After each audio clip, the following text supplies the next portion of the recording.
Honorable Vice Minister of Public Health, Dr. Thawat Sutharanan, Professor Dame Sally Davis, Chief Medical Officer from the UK, Dr. Juan Lubroth, Chief Veterinary Officer from the Food and Agriculture Organization, ladies and gentlemen, a very good morning to all of you. I have a PowerPoint presentation. I wasn't aware. I thought I'd break the monotony of a speech. So let me take you to the time when penicillin was discovered. And I go back to 1928. And at that time, the world was jubilant because a cure had been found for diseases which were incurable, chiefly bacterial infections, and also infections associated with surgical procedures.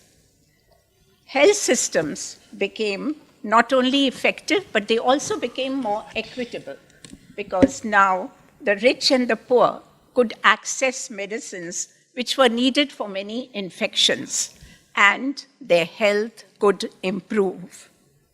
However, now we stand here at a time when we are all worried about these antimicrobials, which are not really helping to save lives, but which are not playing any role in saving lives.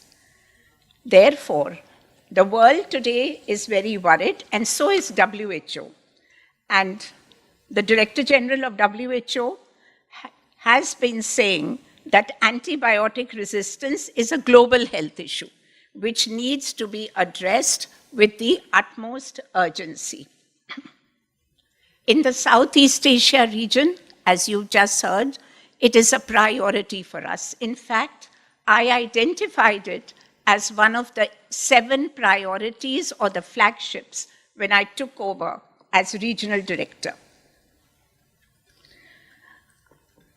If we look at this slide, it shows us how little time it takes from the time when an antibiotic is discovered to the time when it becomes resistant. And therefore, you would find that this is really what has led to a lot of uneasiness around the world. If you look at infections which are untreatable, they attribute to more morbidity and mortality. People have to be hospitalized for much longer time than they used to before. The costs associated with that, with hospitals, with treatment, has gone up, which has led to productivity losses. Secondary health effects like medical procedures are now becoming life-threatening. This causes huge socio-economic losses. There was a study done in 2014 which tried to trace the number of and the burden of AMR worldwide. And if you look at this slide, it shows to you that the burden is heaviest in the Southeast Asia region, followed by the African region. And that is why we in the Southeast Asia region are so concerned. AMR threatens global progress. It's evident when we look at the SDGs. It strikes hardest on the poor. The rate of resistance is high. They cannot afford treatment, and therefore they suffer the most. We also find that this pervades the animal sector and threatens sustainable food production for the population. Antimicrobials are fundamental components of all health systems. And residues from hospitals and pharmaceutical companies serve or lead to contaminate water and contaminate the soil. And that is why we find that these infections, which were earlier restricted only to the ICUs and hospitals, are now out in the communities. The cumulative costs of AMR have been calculated the world over. We find different estimates coming up. It's predicted largely that this could cost $120 trillion to the exchequer. In fact, there was a World Group study that was done which looked at the projections of the world economy from 2017 to 2050. And it says that if AMR continues at the present rate, global GDP would fall by 1.1% to 3.8% by 2050. And healthcare costs would be what you have seen. And some estimates tell us that they would be almost 10 trillion. It is crucial to balance access, innovation, and conservation of antimicrobials to contain AMR. And we find that at present there is very little research on new antibiotics to deal with the new infections that are coming and also persistent old infections.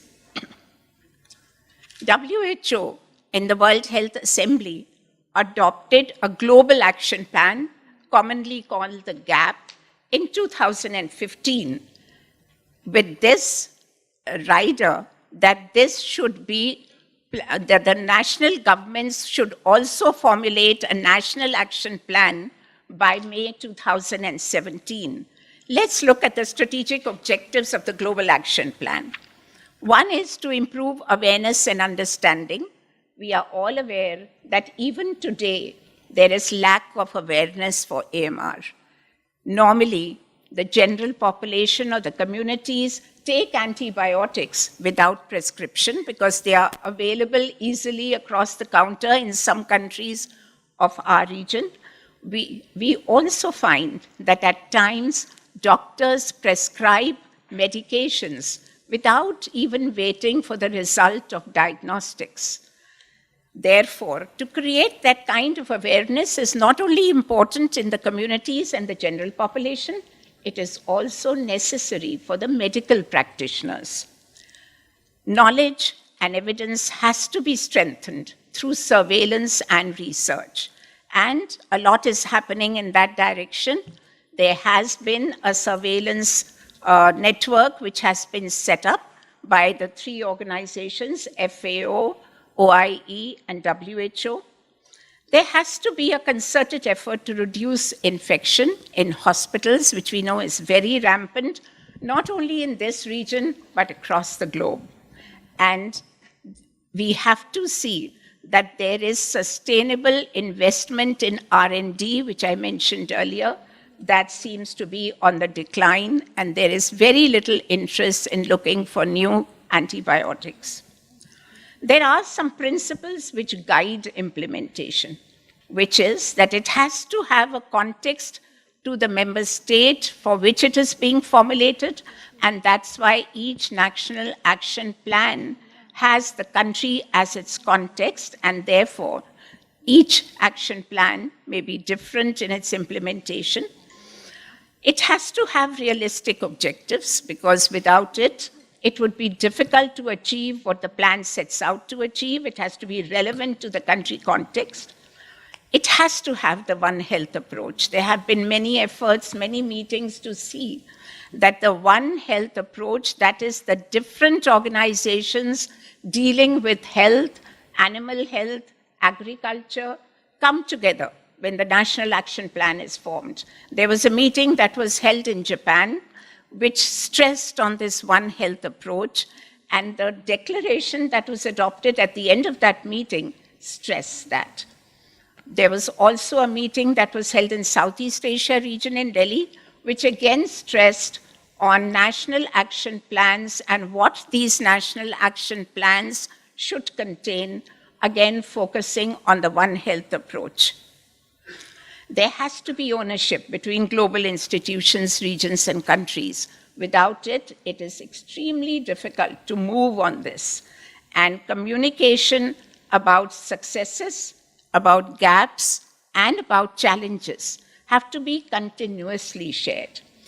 Not only did this come up in the World Health Organization, where a resolution was adopted in 2015, this also came up as a subject where a resolution was adopted in the UN General Assembly, a high-level meeting on antimicrobial resistance.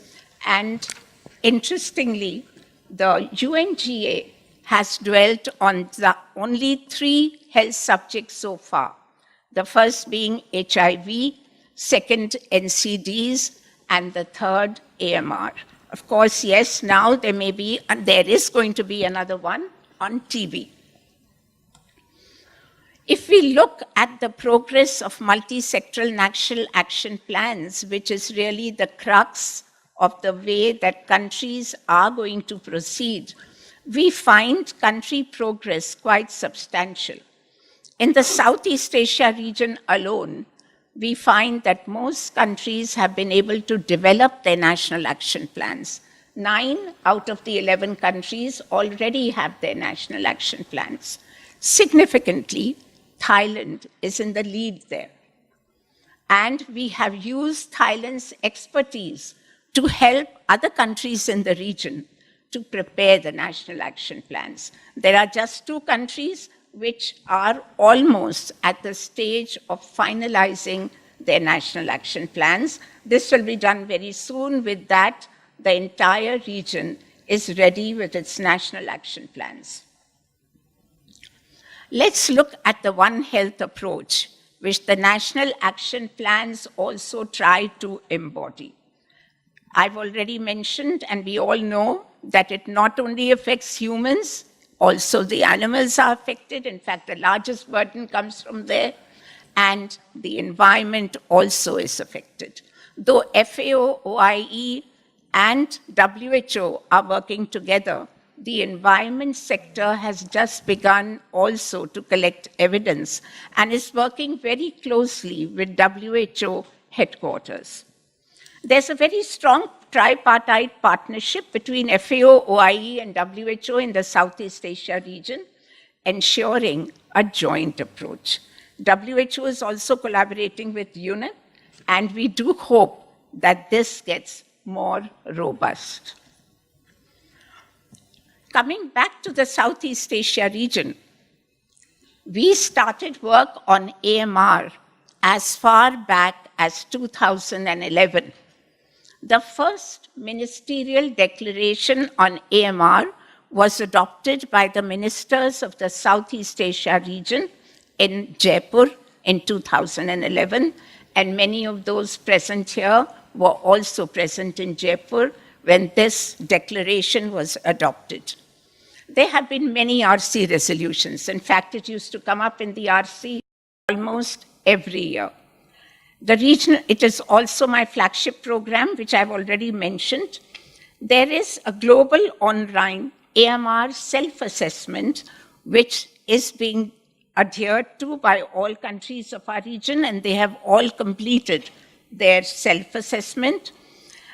We have an aid memoir on AMR containment. The regional situation analysis has been done so that we know exactly what is the burden of AMR. Of course, it's an ongoing effort. We also have come up with a BMJ special edition on AMR, which is available here and which we could share with you. There are WHO collaborating centers on AMR surveillance and research in Thailand, and I would particularly like to recognize the Department of Medical Sciences in the Ministry of Health for lab surveillance, and for research and planning, Siri Raj. They have been playing a very important role. Several meetings have been held on AMR in the Southeast Asia region. I've already mentioned that, and it has come up in the regional committee meeting almost on a regular basis. The last was in the regional committee meeting held in Maldives, and before that in the meeting that was held in Colombo, Sri Lanka. Now, what is the way forward? We are all seized of this problem. We are aware of the magnitude of the problem. The world is aware. There have been resolutions in various governing bodies. I'm only mentioning those in WHO. There have been several which you'll hear about from the other speakers. And therefore, it is time for action. What really needs to be done? What matters most is national leadership. And that is why we've seen Thailand has made huge strides. There is a commitment to AMR here. The multi-sectoral approaches are the crux. It has to be addressed in a multi-sectoral way. A coordination committee for AMR has been set up, and what is most important is sustainable financing. After the national plans were made by the countries of the region, the question is, how do we move forward? We need funds for it. Of course, there are certain things that can be done without too much of funding, yet we do know that funding is needed by certain countries of the region which do not have that kind of domestic funding to take this forward. System strengthening is a must, and therefore laboratory strengthening, surveillance strengthening is extremely important. The supply chain control, that is, we find that there are antibiotics given over the counter without prescriptions, and there has to be some regulation there, and monitoring of consumption so as to bring forth the evidence of how much of antimicrobials are being used. Then infection control programs have to really get an impetus, and stewardship programs have to be initiated. Awareness raising and health education. The world has started the Antibiotic Awareness Week campaigns. These are very successful in raising awareness. The health professionals curriculum also needs to create awareness about the inappropriate use of antimicrobials, and awareness raising among the community to bring home to them the fact that if a medical practitioner has prescribed an antibiotic for some illness they had, it doesn't mean that they're going to use the same antibiotic every time they fall ill, and this happens a lot. Therefore, misuse of antibiotics is something that we all have to work on. It puts everybody at risk. It's not only those who are consuming it, but also those who are not consuming it, because resistance is building, and therefore these antibiotics, which worked so well at one time, are now becoming ineffective. To address this issue, we need to work together with all sectors, with different organizations, with civil society, with academics, with medical institutions, with hospitals, with the community at large. And if we do that, I'm sure we will be able to make strides forward. Thank you.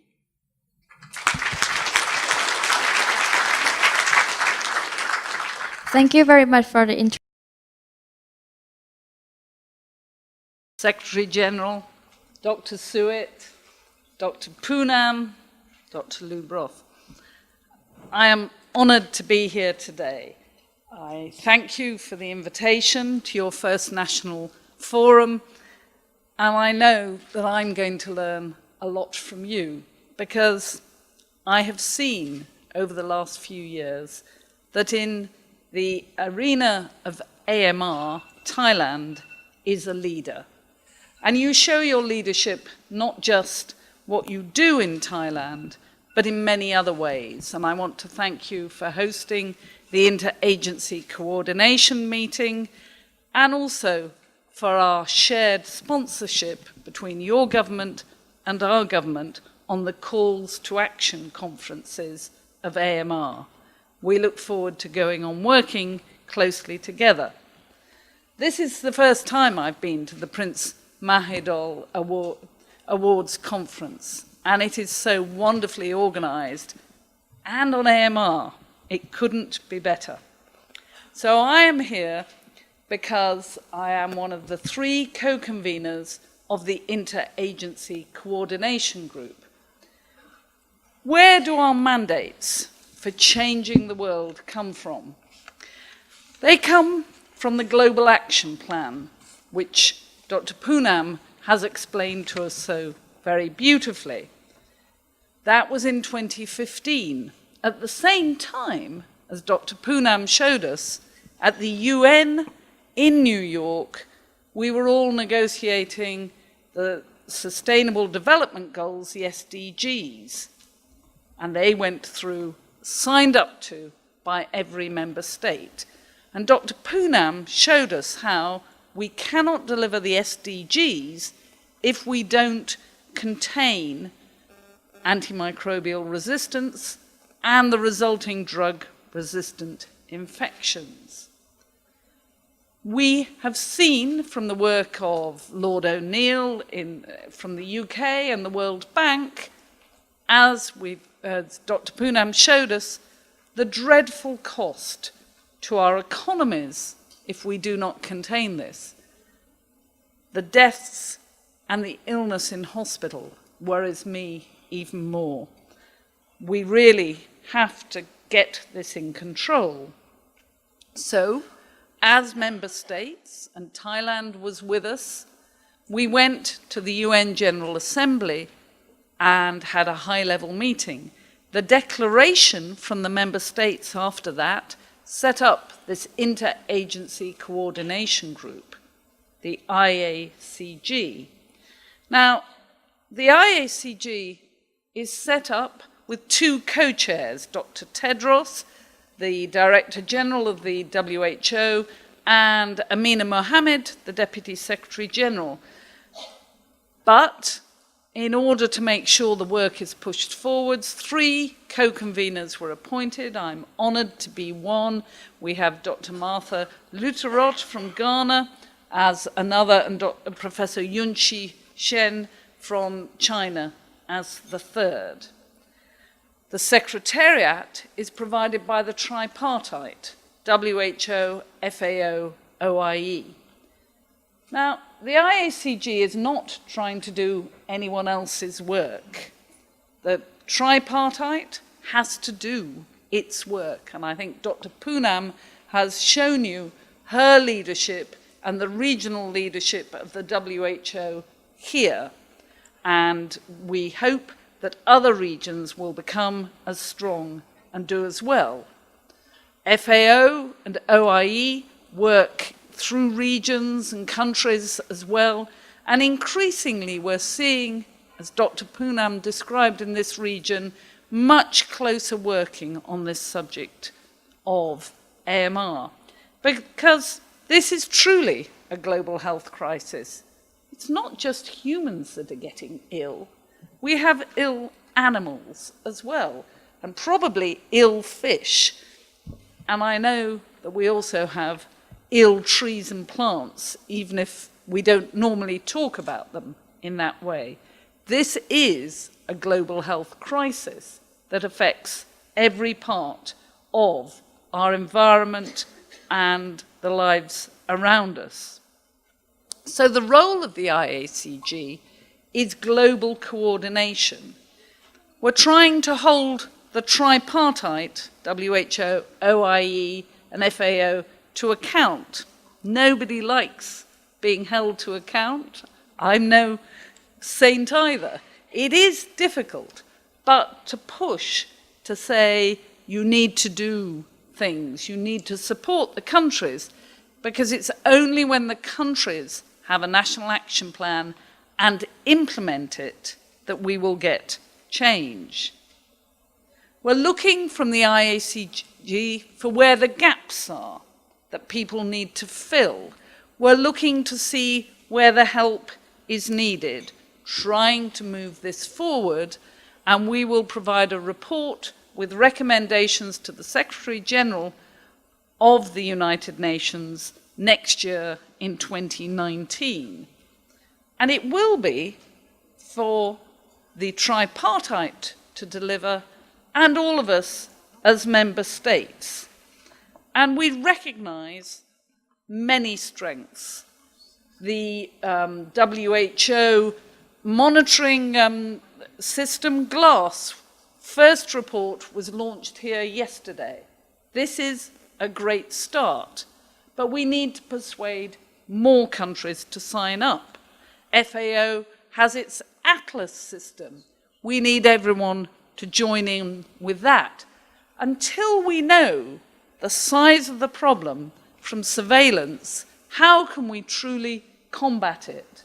I'm very proud that our government has given us £265 million for the Fleming Fund to help low-income countries develop their laboratories for surveillance and to join in GLASS and to submit the data to the global burden of disease so that we begin to generate the data that shows us what we have to contain, what we have to do. But our Fleming Fund is truly One Health. We are helping the animal sector, the agriculture sector, and as Dr. Poonam has shown, increasingly we all need to work with environmentalists to protect our environment. Every country is at a different stage. We all have things to learn. We cannot be perfect immediately. We probably never will be perfect. But we need to take a stepwise approach from where each country is to improved time after time, year after year. We are in the middle of writing our next 5-year plan, which we will consult on this summer and start in the new year next year. So I'm going to enjoy today learning from you about what you're doing and how you're going about it, because we do have things to learn from you as we all go forward together.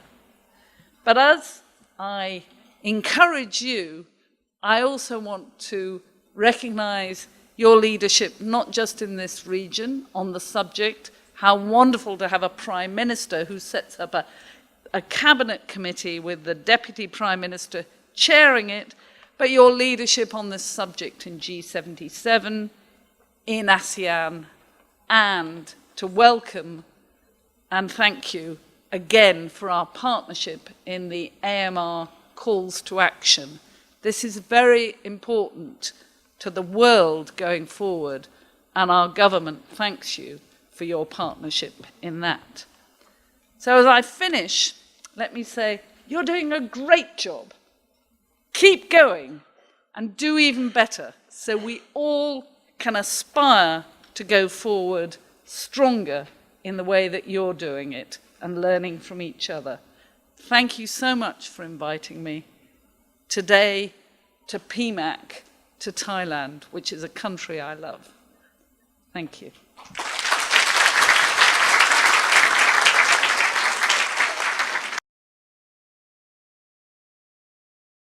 Mr. Director General, my colleagues,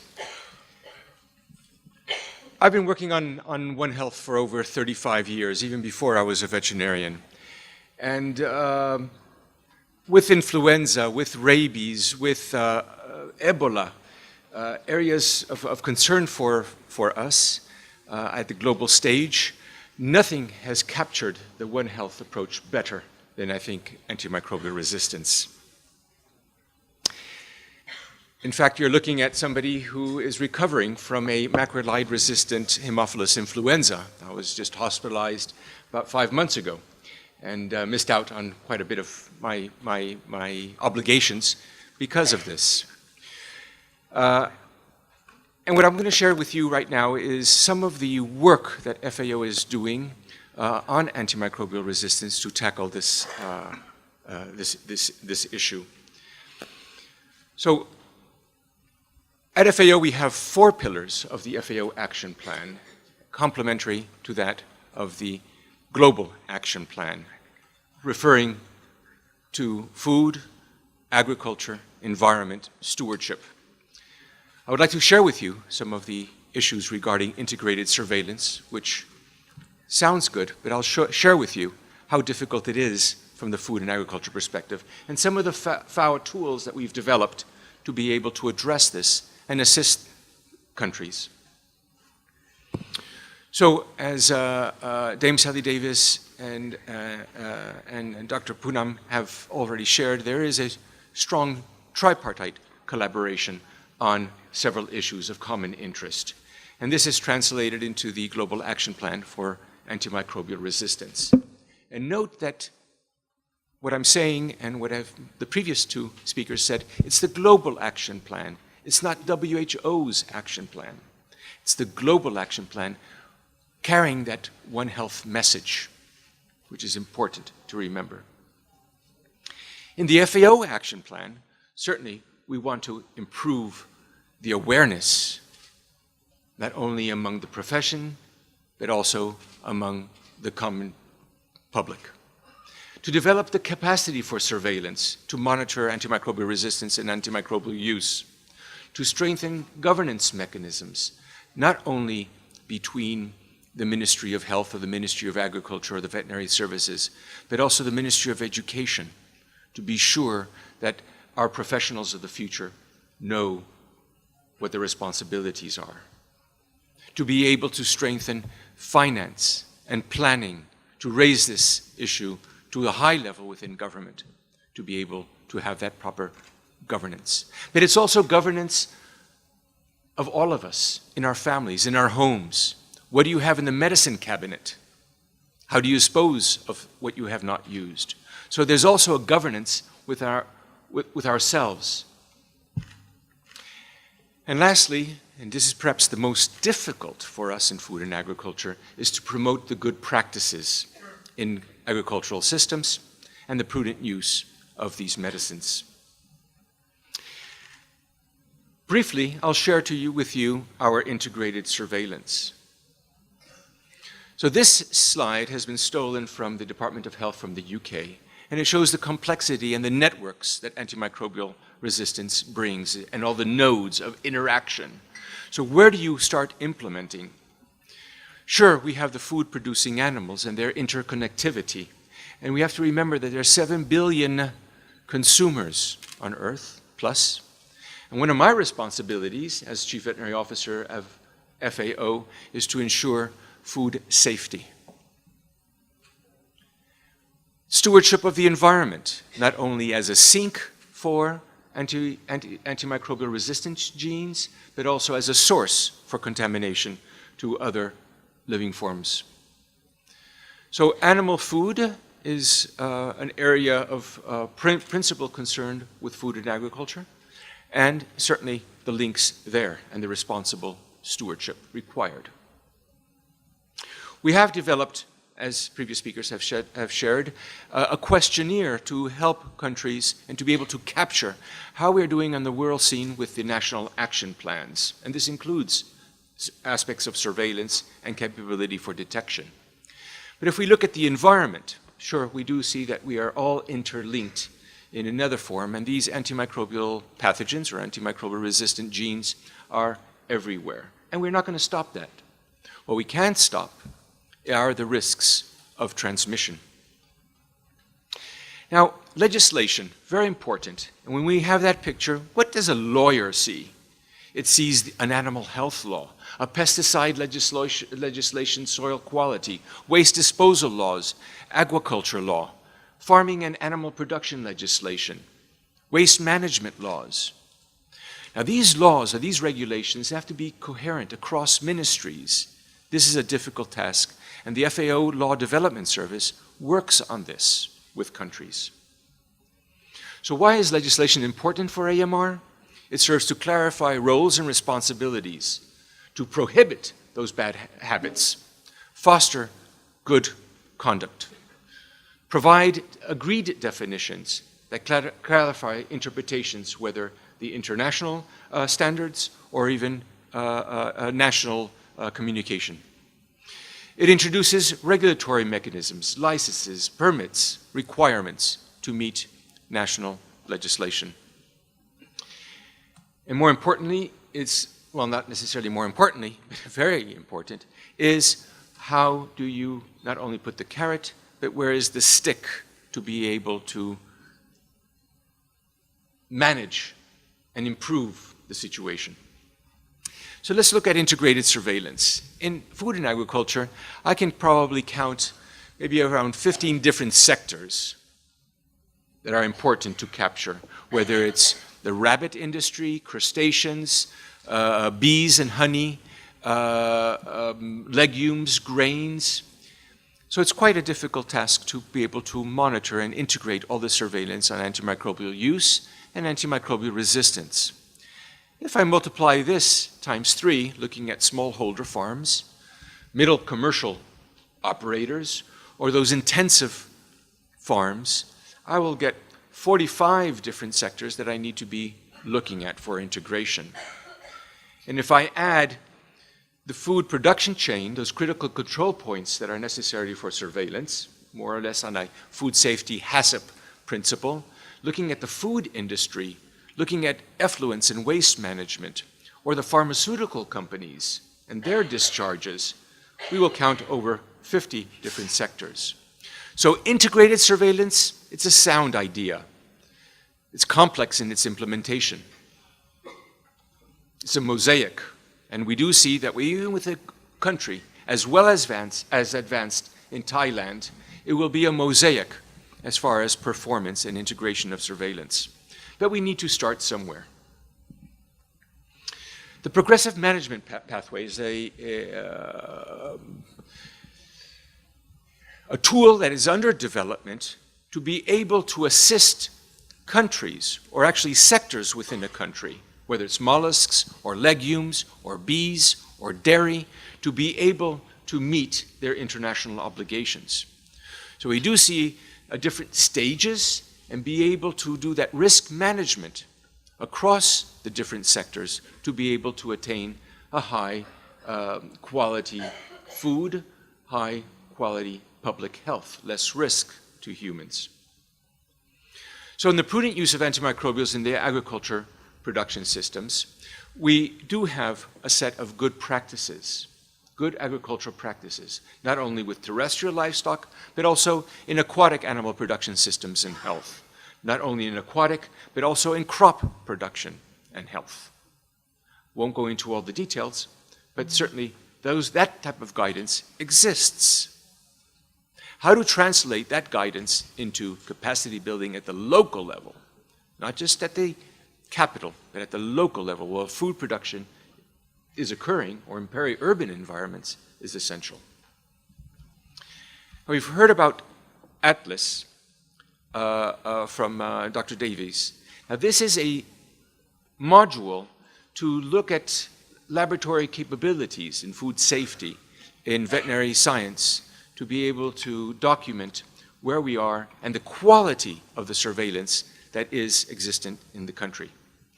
So we would see a mosaic of areas within laboratory capabilities to detect and report on antimicrobial resistance or other infectious diseases.